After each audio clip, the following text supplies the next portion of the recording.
Yo, what's up guys? I'm gonna give you a quick little materials list guide of what I use, what I like to use, the brands, materials, and things that I draw with. This is my messy studio. See my bare feet and all that charcoal and pastel on the ground. It's really kind of crazy, but this is what keeps me creative, you know? Just being unorganized and all over the place. Even some other stuff over there, ignore that wine bottle. So, let's get right into it. So I'll list out all the materials in the description for you guys, but I got this little like tray thing from IKEA. This is, I forgot what it was called. Obviously they all have some weird names, but it's really useful because I get to make pink paints down here, some brushes up here, and some acrylic medium. And then I have my drawing stuff up here, black tape, used for a lot of cool things. But here's a pan pastel stack. We'll get into that. My charcoal. Here's a easel. This is like I think I got it from Hobby Lobby. It's just a normal wooden easel. It's my go-to. I also have a tabletop easel right here with a painting on it. But I usually stick to this one when I'm drawing. There's this big drawing board on there. Let me move this down. I'll show you guys the one that I actually use when I use my normal size paper, not my oversized paper. This drawing board here, which I got I think at Hobby Lobby as well, or maybe Michael's, I'm not sure. Clip your drawings on there. I never clean any of this. I just kind of use it as it is, as another drawing board down here. In case I want to switch drawings or keep drawings on the drawing boards, I can switch them out nicely. The largest paper that will fit on this drawing board is 18 by 24.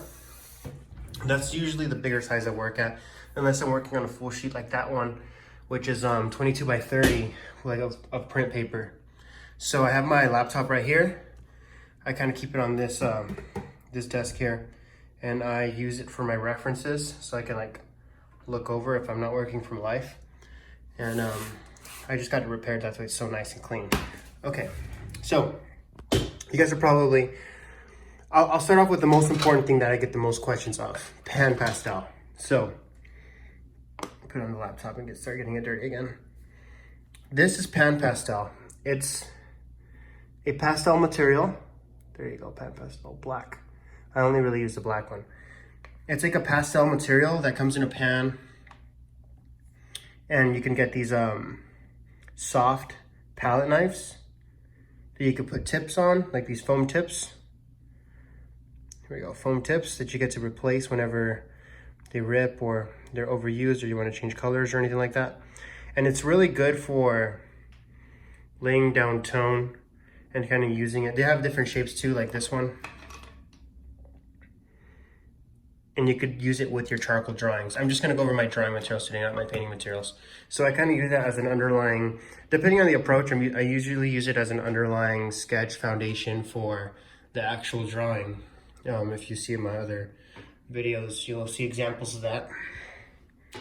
So this is usually not very available except for like on Amazon, maybe Pan Pastel's website, and art stores like Blick Art Materials, or like actual art stores, not like Michael's and Hobby Lobby and stuff like that. They probably won't have it.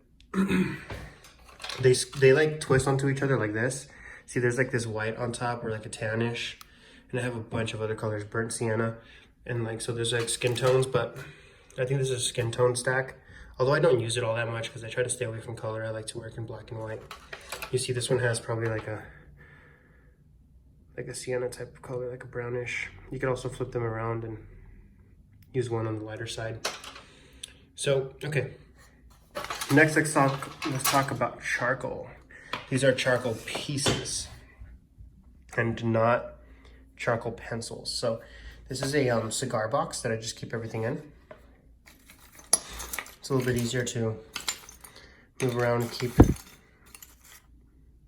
it from moving all over the place. And right here, and I mean, there's still a bunch of Willow Charcoal here. So most artists use a lot of vine charcoal within their charcoal drawings as well, but I don't, because in college I learned that from a couple teachers, but I learned that Willow Charcoal tends to be dark and erases off easily like Vine Charcoal does. The only difference is Vine Charcoal tends to be a lot lighter. And I like to be able to make dark marks with Willow Charcoal. Like these are just different sizes here. And to be able to rub them off for like sketching and stuff like that. Or maybe a full drawing in even just Willow Charcoal. I usually break off the pieces before I work with them. Something like this size. But so all I have in here is Willow Charcoal and compressed charcoal. So these are compressed sticks. I think these are Generals. Yeah, Generals charcoal. Compressed sticks. So I have this size and then a bunch of little tiny chunks in there. I've been around charcoal a little long enough so that I can kind of feel what kind of charcoal it is, what I'm looking for. Like this is willow, even though it looks like a piece of compressed almost. You can also see the center of it. Compressed charcoal is awesome for making those dark marks and gesture drawings, but it does not erase so easily, and it's pretty permanent. So it all depends on which approach you're taking. And those are the only two types of charcoal I have in here. These are the really extra wide, extra large sticks.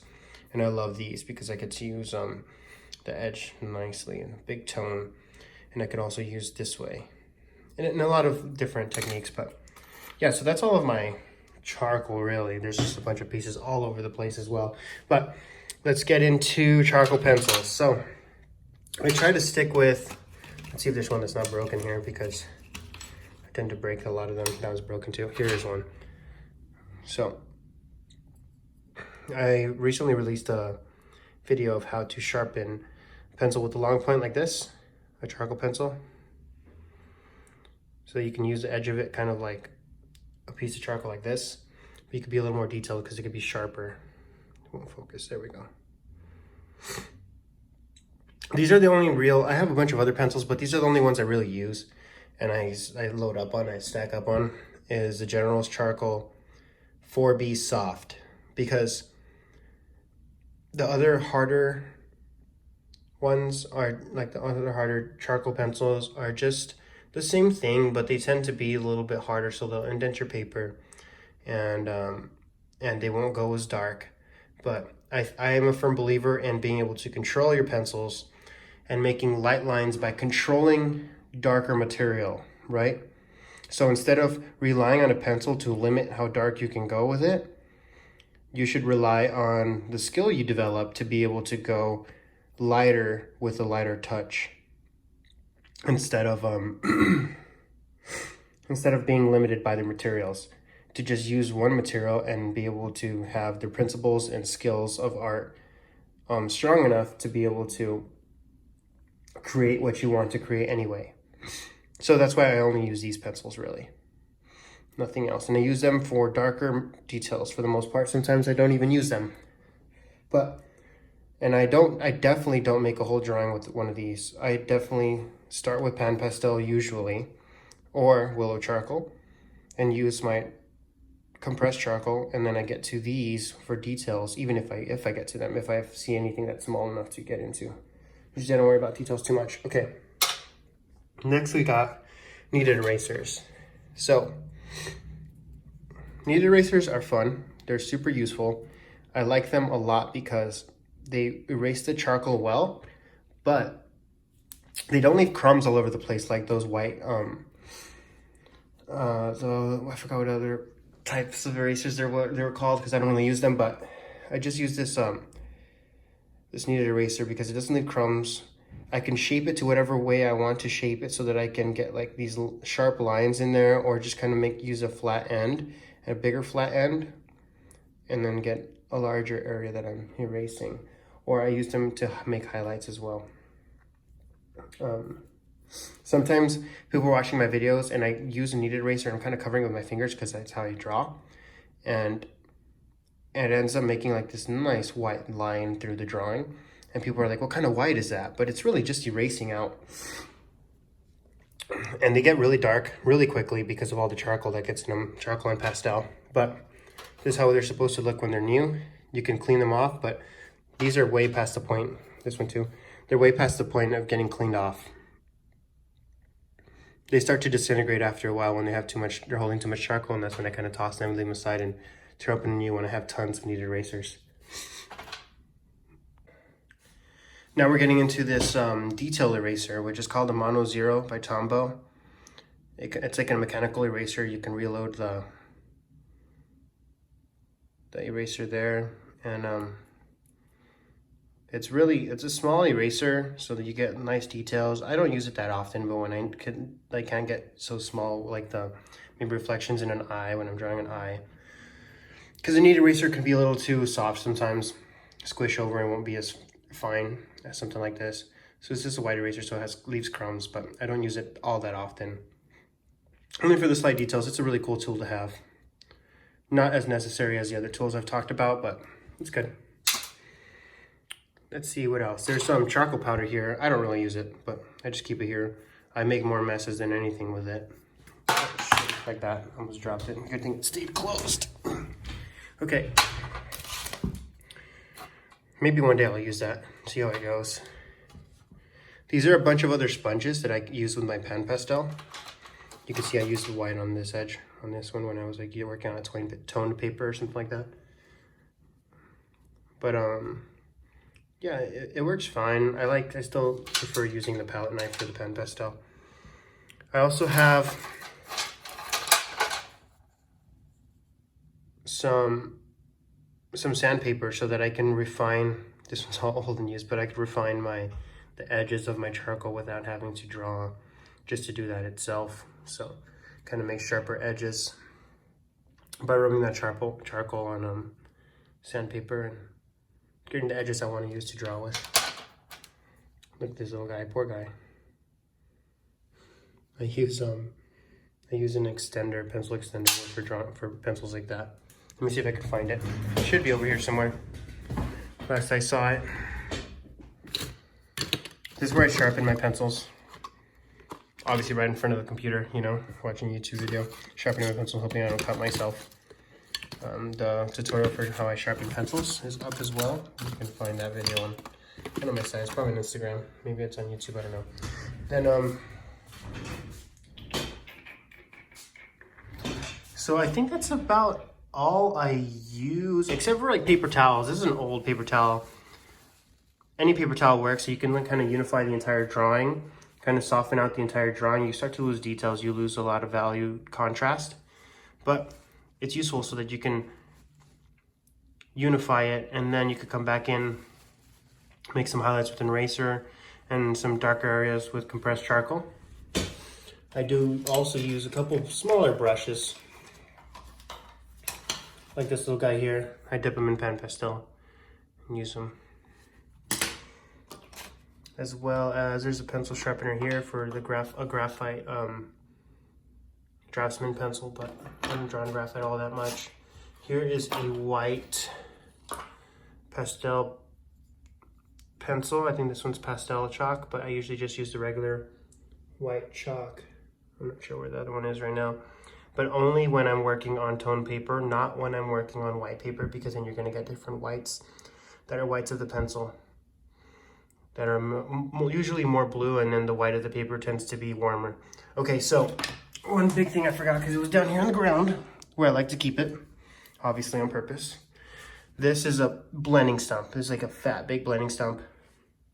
There's another little guy down here, or a smaller one. Usually they're a lot smaller than this, but I like to use the large ones because I usually work at 18 by 24 or smaller or bigger, but not too small.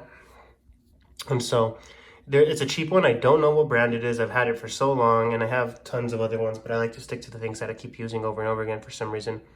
I don't know why. Maybe I'm just too lazy to open new stuff, but it works great because I blend with it.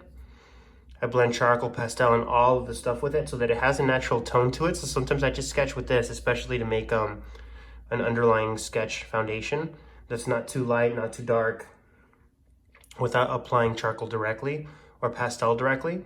I just use it to sketch and also use it to blend and just kind of make some textures sometimes. So now let's get into the paper. This is the paper that I use most, right here. I've got a bunch of these, and I think I just got new ones too. Yeah, this one's the toned one, the toned gray right here. But what it is, it's Strathmore 400 series, 24 sheets, 18 by 24 drawing paper, 80 pound. It's really good drawing paper. It's not the sketch paper, so I could cut these out and still use them for like commissions or use them for good drawings. And it's a quality enough paper with enough tooth to it that I enjoy using it. It's got a nice color to it, a nice density to it. It's a good in between for everything, really, for all kinds of drawing, especially charcoal drawing. See, this is what it's done on right here. This drawing is done on that. Here's one of my folders that I keep some sketches in, but mostly for paper. This paper right here is Arches cover, I believe. This one right here. They come in 22 by 30 sheets, full sheets. You could cut them down. You could buy them in bulk. They're really good for drawing, but they're really toothy, so usually this tends to be a little bit more for like the abstract artist or the less detailed artist. It's printmaking paper. So Arches cover, really good paper, solid stuff, high quality. I'm getting this one dirty, but it doesn't matter. I'll probably draw on it later anyway. And yeah, these are awesome for finished drawings. Especially, they hold on to the charcoal really well. They have a nice color to them. What else we got here? I think this one's called Deer Brown. It's, no, I forgot which kind it was. I think it's Stonehenge Deer Brown, which is a good paper as well. I don't use it that often because I don't do tone drawings all that often, but those are the papers that I use and I like to stick to, really. But you can see there's more on the ground there. Well, that's just the sketchbooks I go through. I probably go through maybe, I would say, one of those 24 sheets every 2 weeks. So maybe 12 of those 18 by 24 sheets every week. So half of a whole book of those. So I use them pretty often. I tend to stay away from the other sizes, except I do use 14 by 17 every now and then, and 11 by 14 rarely, but I still do just for like smaller sketches. But 18 by 24 is a really good size to work on because it makes you work large. The display is nice if you have it up in a frame or something like that, but it's a good size where you don't have to work too big as well. But that's pretty much what I use to draw with. It's not too fancy, nothing too crazy. That's about it. Thanks for watching, guys. Let me know in the comments what you guys want to see more of. If you guys have any questions or any videos that you guys would like to request. And I'll link down there my portfolios and Instagram, website, all that. But I appreciate you guys. Let me know if you have any more questions. I'm going to link all the products down there. Peace.